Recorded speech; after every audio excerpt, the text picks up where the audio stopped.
Christopher Cook is now charged with attempted murder and is facing federal gun charges that could land him in prison for life. At just the age of 36, he's been locked up a dozen times.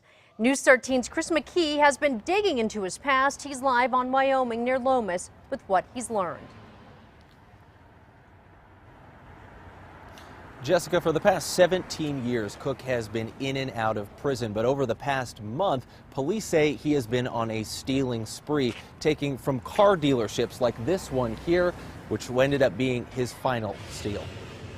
Didn't do anything. To understand how Chris Cook ended up in handcuffs accused of shooting an Albuquerque police officer, his friends say you have to understand a life of crime fueled by drug addiction. I mean, the way he was when he was sober, he was willing to help anybody, to where he became so selfish once he's on it, and it was all about Chris. That was it. Marie didn't want to show her face on camera. She says she met Cook last year in Alcoholics Anonymous and considered him a close friend. He was looking for a job, and it seemed like he was really trying to work, trying to get his life back together. Cook lived in these apartments on Tennessee near Lomas in Wyoming, but his landlord told News 13 he kicked him out in September when Cook tested positive for meth. In October, Marie says Cook went after her, stealing her car and credit card, racking up $1,400 in charges. Oh, I was angry.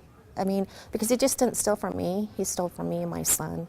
He took my livelihood that whole entire month. In the last month, criminal complaints began stacking up against Cook. December 16th, police say he stole a car from the Kia dealership at Lomas in Wyoming. Then Christmas Eve, Cook is accused of stealing a motorcycle from a BMW dealership at I-40 in Jefferson, then returning it and running away. In the 2 days before Cook shot APD officer Lou Golson, police believe Cook stole a car from the Automax on San Mateo, then drove it to that car place on Lomas where he stole the gray Isuzu he was pulled over in. In each incident, police say he'd take cars for a test drive, then steal them when the dealers weren't looking.